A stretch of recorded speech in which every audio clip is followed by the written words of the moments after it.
Hey y'all, welcome back to my channel. I said hey. Hey. Welcome back to my channel. Hey y'all. Hey y'all, I'm Jasmine W. Welcome back to my YouTube channel. Y'all know I like to jump right in, but first I must let you know that if you haven't subscribed to my channel, baby, what are we doing and why are we doing it, honey? Today I would love to shout out my bundles. I click the link below if you want to know where these bundles are from, honey. I ordered these from a black woman, and I would like to say this is probably my third time installing these same bundles because the hair is so delightful. So yeah, y'all know I love to shout out black owned businesses at the beginning of my videos, and a lot of people have been asking about my hair recently. This is not my real hair, honey. These are bundles. So click below for more information on the bundles. Click the link below. Anyway, today we're talking about Ready to Love like we do every week. I do want to start it off by saying I forgot to mention something last week. When I was talking about Coachia and Alexis's disagreement, I really went in on Coachia, but I forgot about Alexis, and one of y'all reminded me. Thank y'all. That Coachia said that Alexis was built like a 12-year-old boy, even though I did not like that comment. I thought it was body shaming, and I didn't like it. Alexis was slut. Child, not Karma trying to give me the call.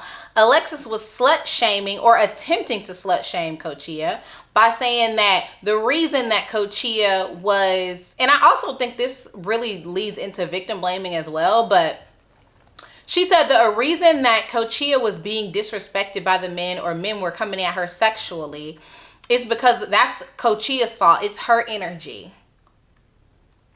Alexis, I think you might be a little bit delusional, right? And I think this is how we ease our way into victim blaming, like the what were you wearing conversation, the how were you talking, or what did you say conversation. And I think when you believe that men are respectful to you during the times where they're being respectful to you is based on how you carry yourself, you are doing yourself a disservice by being ignorant. Woo! We actually just saw how Jonathan in this episode disrespected you, and you seem to carry yourself like a very classy young lady. I personally believe Coachia carries herself in a very classy manner as well. However, men just tend to have the audacity. Period. So it's not always about how you carry yourself or what you said or what you did. Sometimes it's just simply the audacity of somebody trying to, push up on you. Yep. And I forgot to go in on that last week. And Alexis really needs to grow up. To me, honestly, I'm going to get to her later, but Alexis really gives me, I'm from Texas. I'm from Dallas, so I can say this. She gives me very naive, ignorant, Texas girl energy. And it's just very no personality, no spine. It's borderline pick me behavior, honestly. Yep. But we're gonna get into it. Borderline. Let's go. In nephew Tommy's tabernacle of touch and feel, okay. We started off with the guys. We got a new guy entering the room, Justin.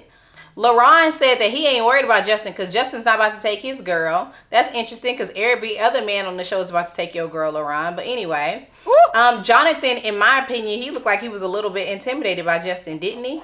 Because we all know Jonathan is a little bit awkward and insecure, honey. We might as well call him AI. That's a good one. Why don't y'all share these videos with all your friends? Because I'm just too good. Anyway, I'm about to start calling Jonathan AI, honey. Because he's awkward and insecure. Period. Anyway, Tommy said, we want to know this week what the women look like in bed. Get your head out of the gutter, fellas. What do you mean getting my head out of the gutter? You just said what the women look like in bed. What do you think? You think we want to know what they look like sleep? Halfway dead? That would be just as creepy. What do you mean get our head out of the gutter? You just said what the women look like in bed. That's not your head in the gutter. You said some shit that was sexual. Yeah. Hell. Anyway. Tommy said to show up in your sexiest pajamas, but nobody's supposed to show up in their drawers. I'm like, Tommy, I sleep naked. Oh, ow. So now what? Giggity. What if I show up without my drawers on? Now what? Now where are we going? Oh my goodness. Anyway, I tried to keep the episode in order as the dates went on. So let's start with Dominique and Alexis. It was nice to see Dominique back on the show because we hadn't seen him in a while. And they went to a stretch lab. Dominique said himself that he and Alexis haven't connected much. But she said that she felt so comfortable that she could be her complete self with Dominique.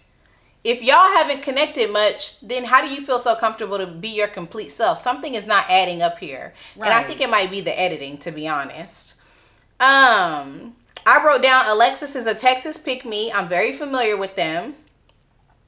And she said, you remind me of my daddy. One thing about my daddy is he never says too much. He never says too much. But when he does talk, we all say, Daddy's talking. Cricket, cricket. So you mean to tell me when your daddy talks, y'all all say Daddy's talking? Wow, what a revelation. Wow. What have you even said? You ain't said nothing. When my daddy's talking, we all say Daddy's talking. Everybody, Daddy's talking. And what the hell is your daddy saying? Nothing. Listen, I don't know. Like, I can't speak too much on this. I've had men in my family who talk a lot. A lot of men in my family have the gift of the gab. But there are a few men in my family, elders in my family who either are still with us or aren't with us, who didn't communicate much. And I honestly don't know how to feel about it. I don't know if it's good for a man not to communicate, because they don't communicate the good, they don't communicate the bad, they don't communicate how they feel. I think we need to be in a space where we have men who speak up about how they feel, their emotions, and where they are, because that shows emotional intelligence. It shows the ability to convey your emotions and how you're feeling. And it shows strength in, the fear of being judged after you talk about something that's vulnerable. I don't think we should be praising men who just don't say much in 2024. Ooh, amen. Because, I find it to be a little bit old school. And what does it mean when your daddy don't say much, but when he says something, he says something? I just think Alexis is very, I'm trying not to be too harsh. She just doesn't have a lot of life experience, in my opinion. Yes. I'll leave it at that. Leave it at that. Let's move on to Vanessa and LaRon. These two do not look like a match at all. They went on a paddleboard date, and I wrote down LaRon isn't athletic. He could barely stand up on the paddleboard. I'm like, is it balance? Is it hand-eye coordination that he needs to work on? Is it core strength? What is it? Because I've never been on a paddleboard situation like this. I can't swim. I would be scared as hell. But why can he not just simply stand up? And Vanessa seems to be like, literally, it seems to be effortless for her. She's literally standing on a board waiting for him to get his ass up. And if I was him, I would have been so humiliated. Like, why can't you stand up, baby? Where is your athleticism? Anyway, in the water? I knew he wasn't athletic because he wore a Sean John t-shirt to paddleboard. Girl. It looked like Sean John. Anyway, in Nietzsche.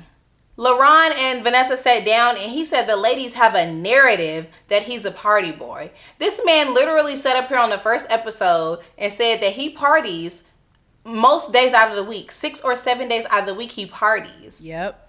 Then he sat here and he said, well, I work hard and I enjoy myself. You're still not saying that you're not a party boy. What you're saying is you work hard, you play hard, you're a party boy. Right. Then LaRon said, well, I live by myself. I work from home. So I like to go out every night. That's my social life. Boy. LaRon, most people live at home and work at home these days. Or people, don't go out there with their coworkers. They have a life outside of hanging out with their coworkers, but they don't go out drinking 6 or 7 days out of the week. What don't you understand about that? People may not want it.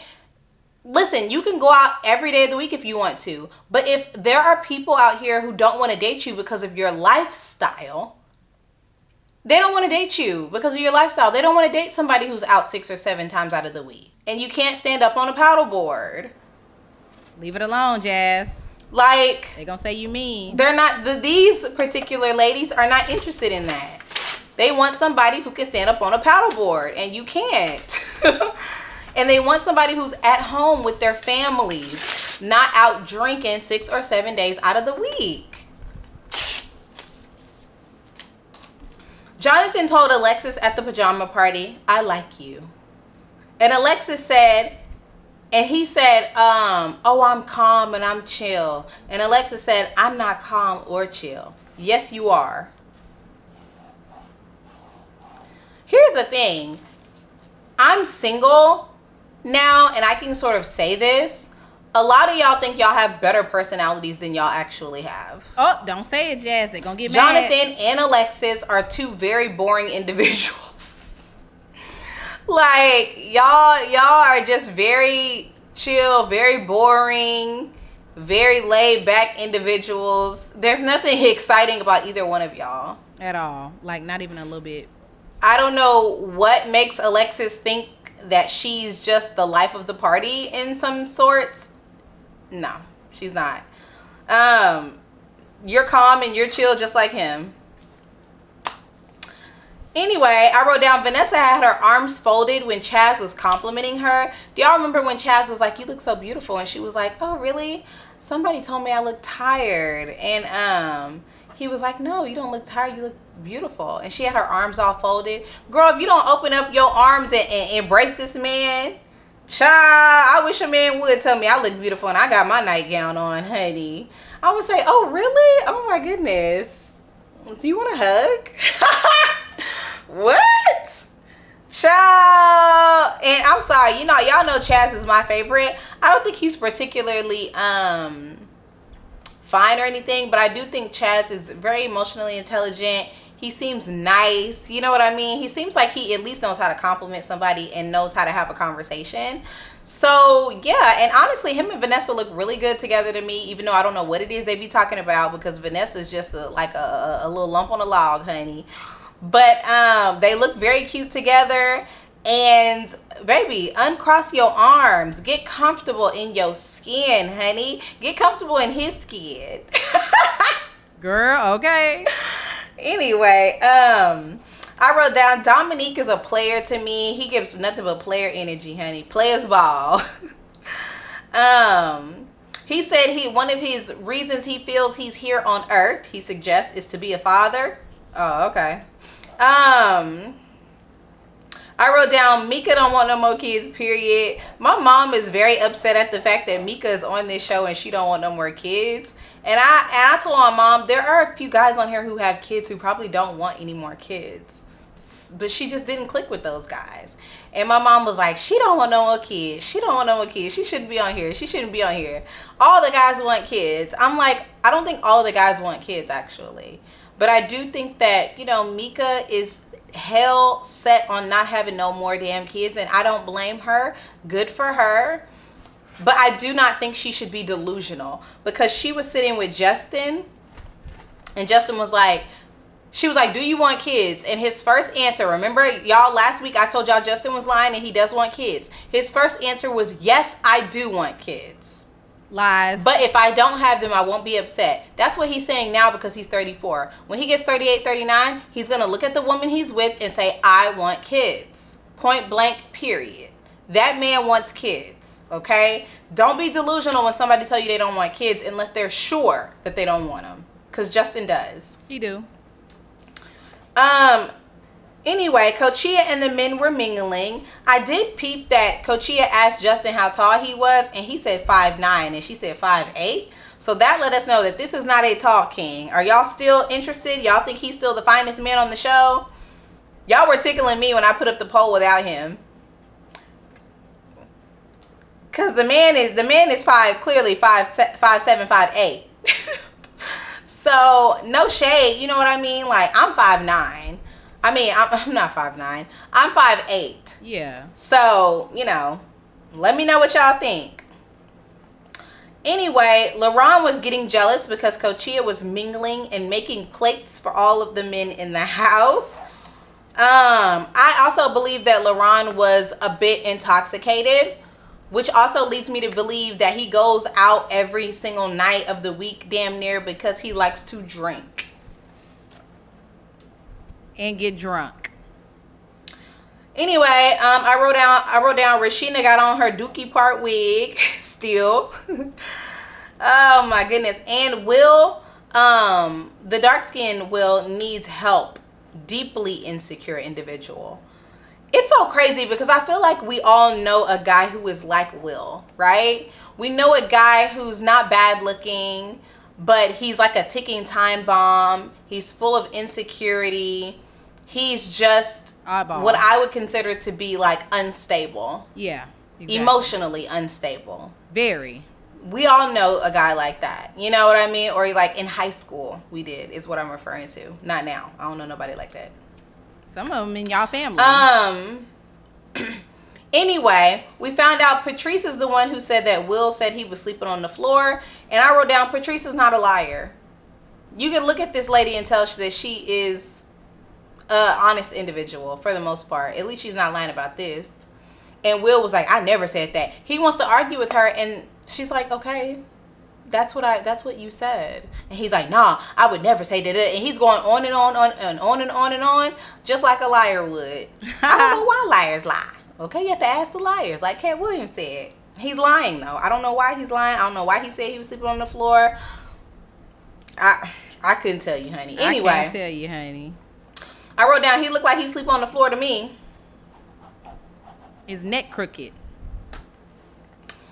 Anyway, LaRon, going back to LaRon and Coachia, LaRon said that Coachia is playing with him.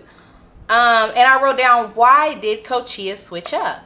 She even admitted that she switched up on him, but she never said why, or they never aired why. And I wanted to know, why did she switch up? What was the energy behind it? Did he do something to her? Did he turn her off? What happened? And we never got the answer. Ever. Anyway, LaRon, when Maya came over, LaRon went to whisper in her ear and grab her face and her neck while looking at Coachia. Literally, like, and Coachia got upset. Do it again. She said that he is a child and she didn't feel like arguing with the child. I felt like that was one of the most immature things. Y'all, that was one of the most immature things I've seen on TV in a very long time. This man grabbed another woman, kissed her neck, and was trying to kiss another woman while trying to look at the woman he's interested in to see her reaction. Like a child. And then she gonna sit up here and cry. Middle school. Middle school. Wow, I'm like, this is not even giving Ready to Love. This is like Ready to Graduate high school or something like that. I don't know. Barely. Chaz said, she's upset, man. What are you gonna do? Nothing. And LaRon said, I ain't gonna do a damn thing. Hell, I'm about to get up and go get me another drink. And he said, if she want to talk to me, she'll come talk to me. LaRon, you are delusional. Okay? Coachia is probably, honestly, the best that you can do, LaRon. Ever. You can't even stand up on a paddleboard. And you're saying if she wants to come talk to me, she will come talk to me. LaRon wants to be pursued and chased, okay? I think LaRon was probably very, very cute in high school, and he thinks that he is still in the same place that he was back then. Baby, no. What you're giving is a party animal who is very emotionally immature. And guess what? That's not very sexy. There's nothing cute or sexy about that.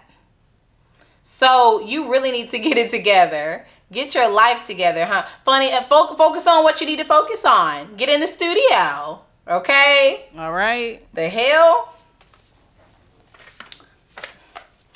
Anyway, comedian William and Maya were hitting it off. That was cute. Anyway, Chaz tried to talk some sense into LaRon. by saying, listen, we have to be better listeners as men. Women tell you everything. You know, she's crying. That means something. You have to pay attention to her body language. She's upset. And LaRon just simply did not want to hear it. He just didn't want to hear it. And, you know, shout out to Chaz for pulling him aside and trying to get him together in a really kind way, you know, because I would have said, LaRon, look at the way you act. Look how immature you are. Vanessa told me you couldn't even stand up on a paddleboard. Like, you think you got a lot of options out here?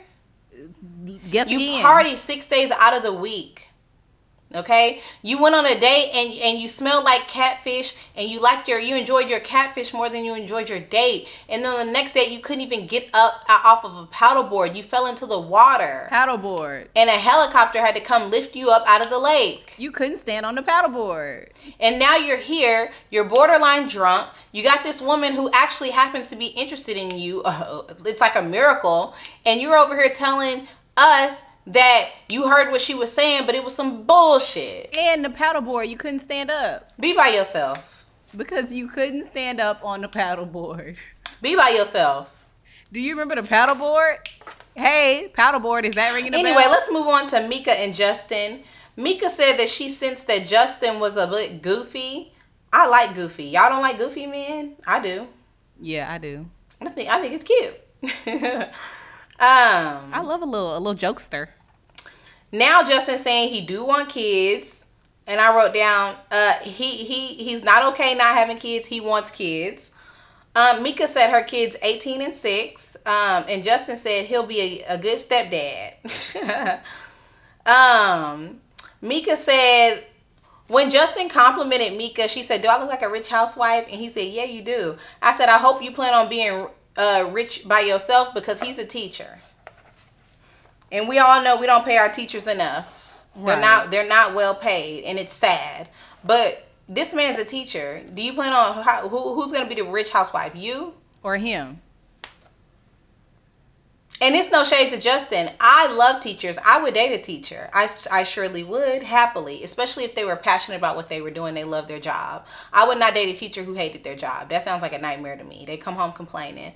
But somebody who loves teaching and maybe even coaching on the side, or maybe loves kids, and they enjoy their job and they're passionate about it, I would love to date somebody like that. Yeah. But I would not say, oh, I look like a rich housewife, unless I plan on being a rich one. And he plan on being a teacher. And that's it. And I do plan on it, actually. Let me know what y'all think about that. Yeah, what y'all think? And finally, we played Truth or Sexy, a game that I think Dominique made up in his head. I never heard of it before. Either you going to tell the truth about being sexy, or you going to do or say something sexy.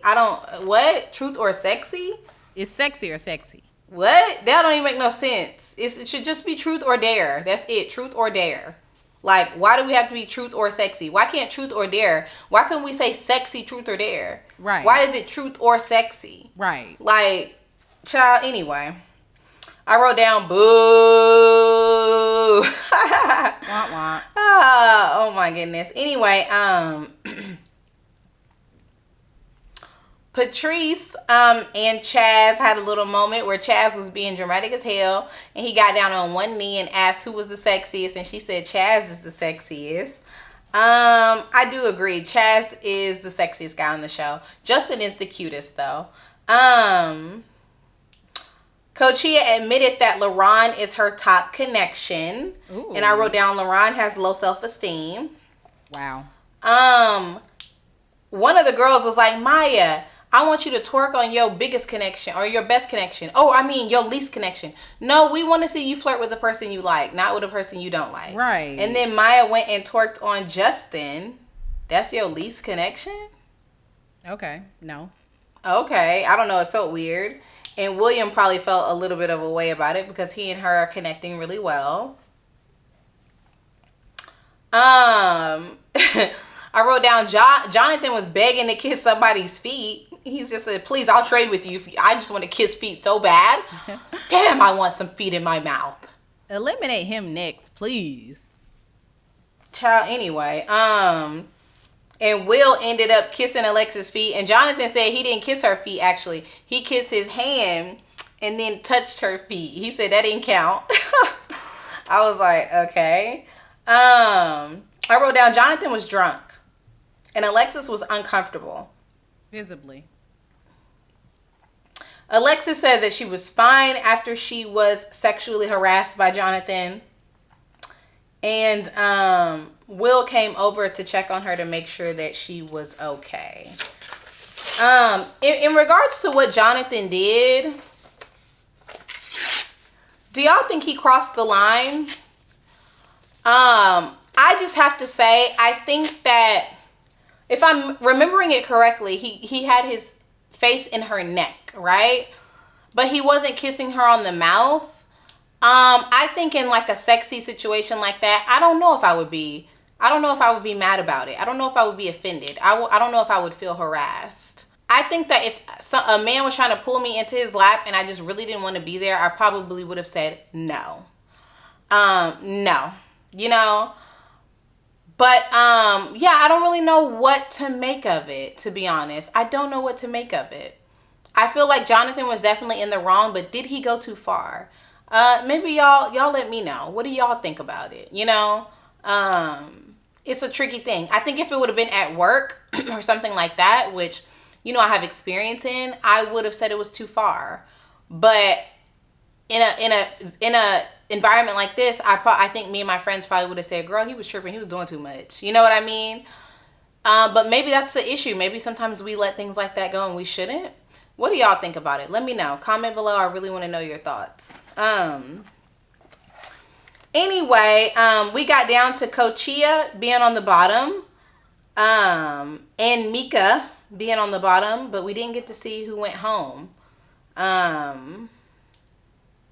Yeah, they said Coachia. There was a lot of chatter around Coachia. I think ultimately Coachia only has one connection there. And Mika don't want kids. So, Will said that Mika gave off a homie vibe. Mika said that wasn't true. He made that up. And I think it's just the fact that Mika doesn't want kids. And she has some pretty big walls up. And then Coachia, she only has one connection in the house. She can make all the plates she wants. But nobody's really feeling her like that. You know, she's not really clicking with nobody like that. So... my dad said that Coachia has a hot temper. She gets mad too easily, and it's going to be hard for anybody to deal with because she's easily upset. And I said, yeah, I agree with that. Easily. Anyway, y'all, thank y'all for watching this review. Let me know what you think, honey. I feel like this episode it was hard to make fun of. It really wasn't that funny. But hopefully my inner me will always have my back. And I will see y'all later. Bye.